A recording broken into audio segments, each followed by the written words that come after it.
Good morning बच्चों, hope you all are fine.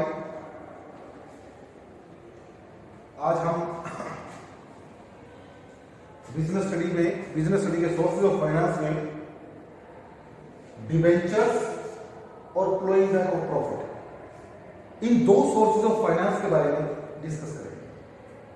देखिए बच्चों, इन दो सोर्सेज में वैसे तो हमने इश्यू शेयर, प्रेफरेंस शेयर इसके बारे में डिस्कस कर लिया। अब हम इन दो सोर्सेज के बारे में डिस्कस करेंगे, डिबेंचर्स और हमारा जो है flowing back of profit. Debentures सबसे पहले देखिए, बहुत इंपॉर्टेंट चीज है ये। डिबेंचर्स आपको प्लस 2 में इसकी अकाउंटिंग ट्रीटमेंट भी आएगी, तो उसके लिए भी आपको इसकी थ्योरी के बारे में अच्छी तरह से पढ़ना जरूरी है। आपको बुक के अंदर सिंपल इसका मीनिंग दिया हुआ है, आपको इसके मीनिंग के साथ साथ इसके टाइप के बारे में भी आपको पता होना चाहिए। हम थोड़ा यहाँ पे डिस्कस करने की कोशिश करेंगे। सबसे पहले मैं आपको बता दूं बेटे, जैसे कंपनी शेयर इशू करती है,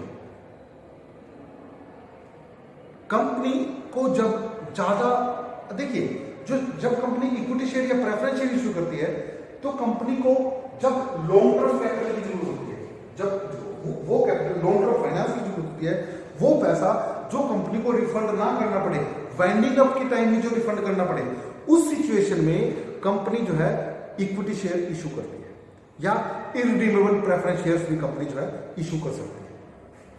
पर अगर कंपनी को पैसा एक स्पेसिफिक पीरियड ऑफ टाइम के लिए चाहिए, कुछ एक पीरियड के लिए चाहिए, चाहे वो आपको 5 साल के लिए हो, चाहे 10 साल के लिए हो, चाहे 6 साल के लिए हो, 20 साल के लिए हो, अगर एक स्पेसिफिक पीरियड ऑफ टाइम के लिए पैसा चाहिए, तो उस केस में कंपनी जो है वो लोन लेना पसंद करती है।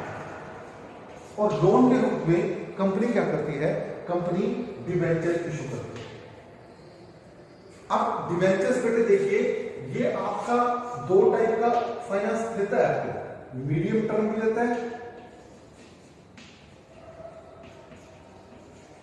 और लॉन्ग टर्म भी देता है।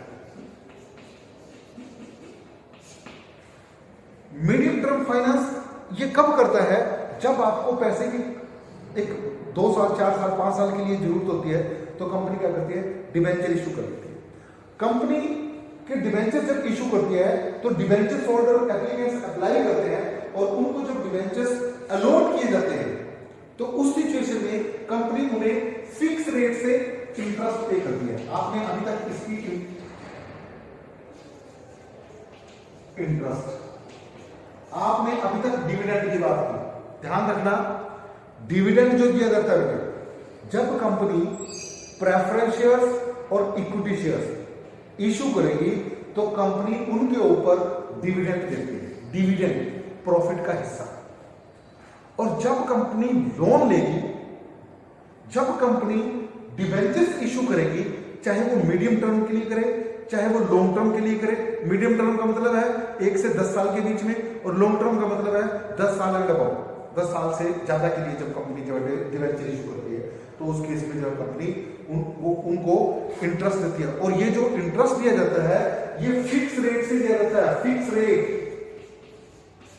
और ये जो इंटरेस्ट जो पे किया जाता है बेटे, चाहे कंपनी की कोई भी पोजीशन है, कंपनी चाहे प्रॉफिट्स में है, चाहे कंपनी लॉस में है, किसी भी सिचुएशन में है, इंटरेस्ट कंपनी को पे करना ही करना पड़ता है, चाहे किसी भी सिचुएशन में कंपनी जो है वो काम कर रही है।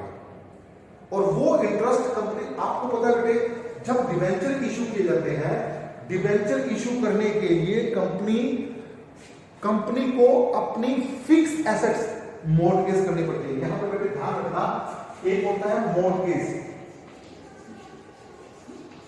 एक होता है प्लेज।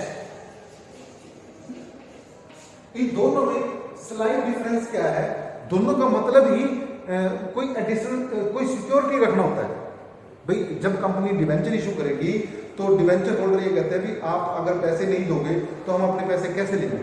तो कंपनी उनको क्या कहती है, कंपनी एक ट्रस्ट डीड में उनकी फिक्स एसेट्स को रख देती है, उनके कागजात रख देती है, भाई अगर हम पैसे ना दे पाए आपके, तो हमारी ये फिक्स एसेट जो है सेल कर देना, और इनको सेल करके जो पैसा आपको मिले, उस पैसे से अपने डिवेंचर्स की और इंटरेस्ट की पेमेंट ले लेना, बाकी का पैसा जो उनको वापस कर दिया जाता है। यानी ये डिवेंचर्स जो होते हैं सिक्योर होते हैं। देखिए डिवेंचर्स की भी अलग अलग टाइप है। डिवेंचर्स की टाइप करने से पहले हमें डिवेंचर्स के मीनिंग के बारे में पता होना चाहिए। जो डिवेंचर्स होते हैं it is a type of loan which is taken by the company from the public.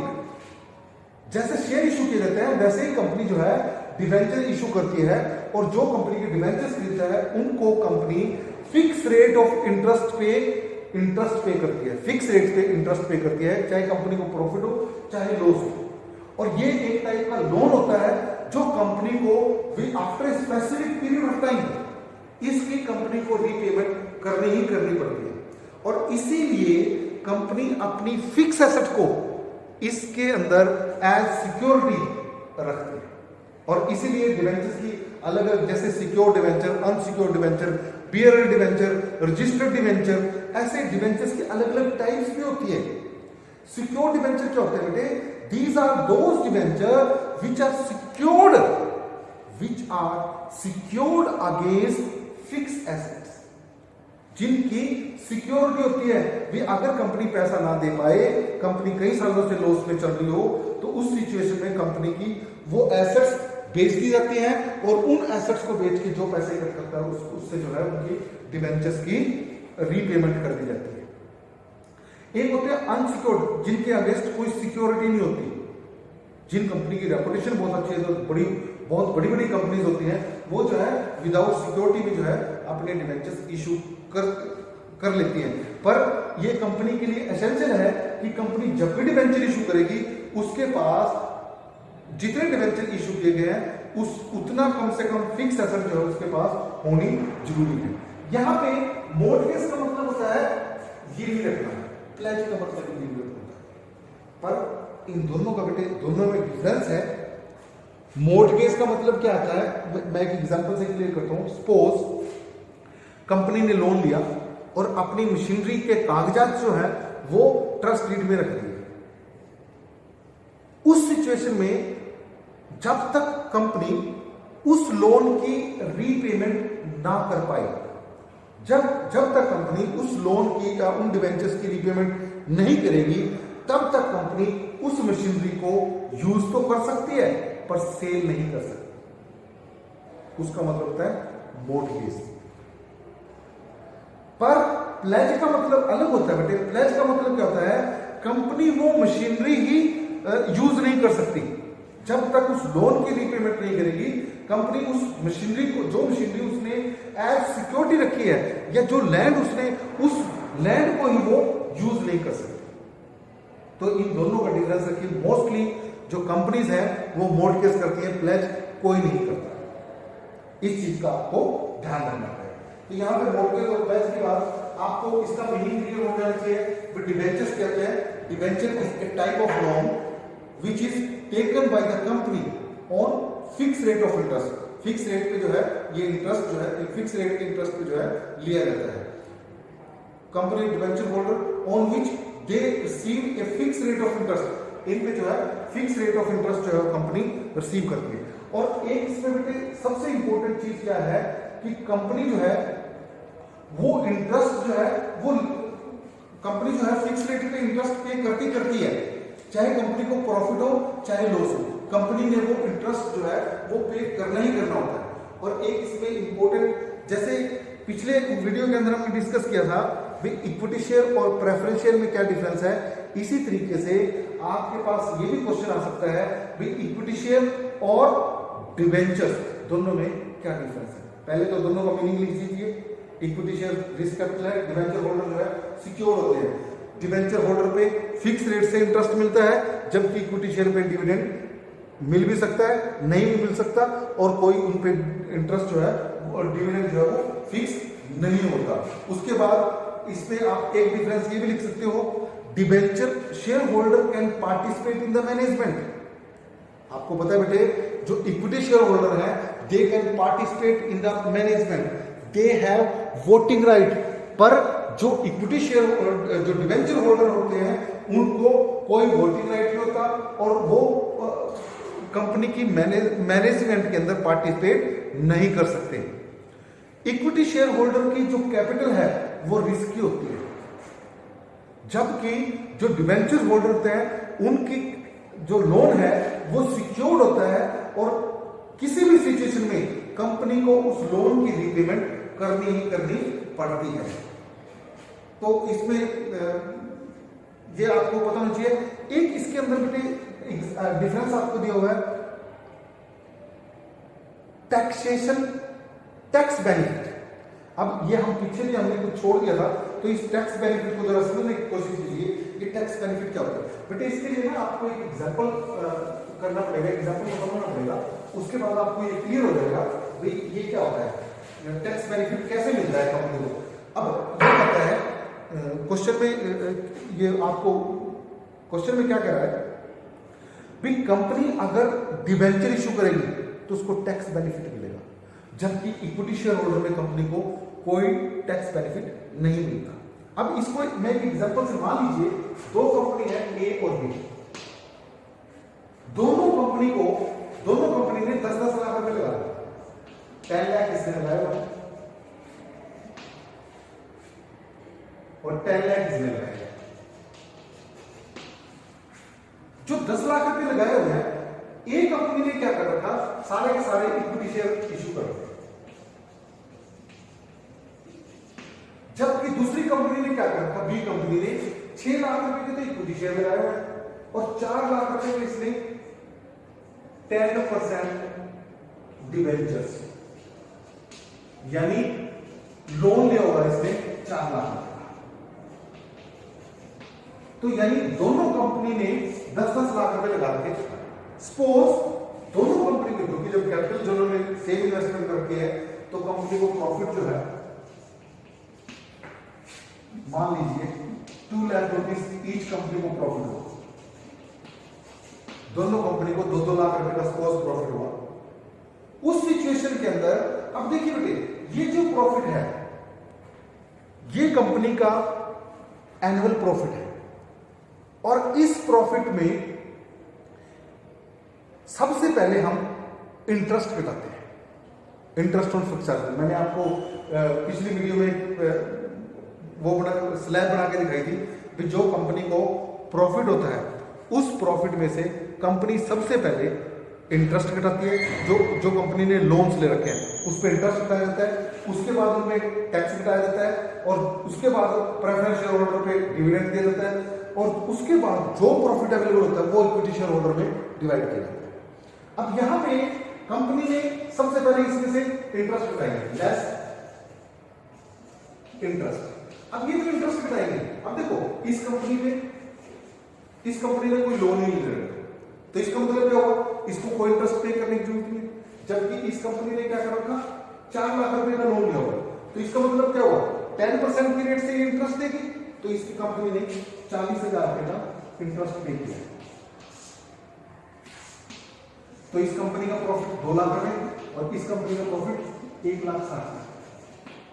अब इसके बाद कंपनी क्या करेगी, इस इंटरेस्ट में से जो ये प्रॉफिट अवेलेबल है, this profit is profit after interest before tax. इस प्रॉफिट में से इंटरेस्ट घटा हुआ है पर अभी टैक्स नहीं घटा हुआ। सपोज टैक्स रेट 30% है, लेस टैक्स 30%, मान लो 30% से टैक्स घटा। जब 30% से टैक्स घटाएंगे तो इस पे जो टैक्स घटेगा 2 लाख का 30% 60,000 होगा और इस पे 48,000, तो इस कंपनी का प्रॉफिट बच गया 1,12,000 और इस कंपनी का प्रॉफिट बच गया 1,40,000। अब देखिए, जो कंपनी के इंटरेस्ट और टैक्स देने के बाद प्रेफरेंस शेयर इश्यू नहीं कर रखे कंपनी ने, तो उस पर डिविडेंड नहीं दे जाएगा, तो इसका मतलब क्या हुआ, जो ये प्रॉफिट अवेलेबल हुआ ये सारा का सारा प्रॉफिट इक्विटी शेयर होल्डर में डिवाइड किया जाएगा, यानी ये सारा का सारा प्रॉफिट इक्विटी शेयर होल्डर को जो है मिल जाएगा। तो जब ये दोनों को उनको प्रॉफिट मिलेगा तो देखिए उनको डिविडेंड कैसे मिलेगा, dividend to equity share holder. यहां पे हम क्या करेंगे, available profit divided by number of equity share. अब नंबर ऑफ इक्विटी शेयर यहाँ पे कितने दे रखा है, टोटल 10 लाख रुपए कैपिटल है। हम ये मान लेते हैं कंपनी ने 10 रुपए का एक शेयर इशू किया, तो जब कंपनी 10 रुपए का एक शेयर इशू करेगी तो इसका मतलब कंपनी ने 1 लाख शेयर इशू किए होंगे, और यहाँ पे 10 रुपए के हिसाब से कंपनी ने 60,000 शेयर इशू कर होगी कंपनी। समझ रहे हो मेरा मतलब? अब इसको 1 लाख रुपए से जब डिवाइड करोगे तो इसका मतलब ₹1.40 पर शेयर कंपनी ने डिविडेंड किया। यहां पे कंपनी के पास अवेलेबल प्रॉफिट 1,20,000 होगा और शेयर जो है 60,000 होगा, तो यहां पे जो डिविडेंड आया वो ₹1.80 के करीब जो है पर शेयर के हिसाब से वो आ गया। अब यहां पे देखिए, जब कंपनी ने लोन लेके बिजनेस किया तो उसको कौन कौन से फायदे हुए। यहां पर सबसे पहले देखिए, इस कंपनी को जब इस कंपनी ने लोन नहीं लिया तो इसे जो टैक्स है वो 60,000 देना पड़ेगा, जबकि प्रॉफिट दोनों का सेम हुआ, और इस कंपनी ने 48,000 का टैक्स पे किया। यानी इस कंपनी ने डिबेंचर इश्यू करने के कारण कंपनी ने कम से कम 12,000 रुपए का फायदा यहां पे टैक्स बेनिफिट लिए। अब ये जो 12,000 रुपए है ये इक्विटी शेयर होल्डर में बनेगा, और इसी कारण से इक्विटी शेयर होल्डर को इसके कंपैरेटिवली ज्यादा डिविडेंड मिला। तो यहां पे जो आपको ये इसका वो था डिफरेंस जो मैं बता रहा था, टैक्स बेनिफिट। जब कंपनी शेयर इशू करेगी तो उसको जो है टैक्स बेनिफिट नहीं मिलेगा, और डिवेंचर के केस में जो है कंपनी जो है टैक्स बेनिफिट उठाती है। तो इस तरीके से आपने जो है ये डिवेंचर्स के बारे में जो है वो ध्यान रखना है। Thank you.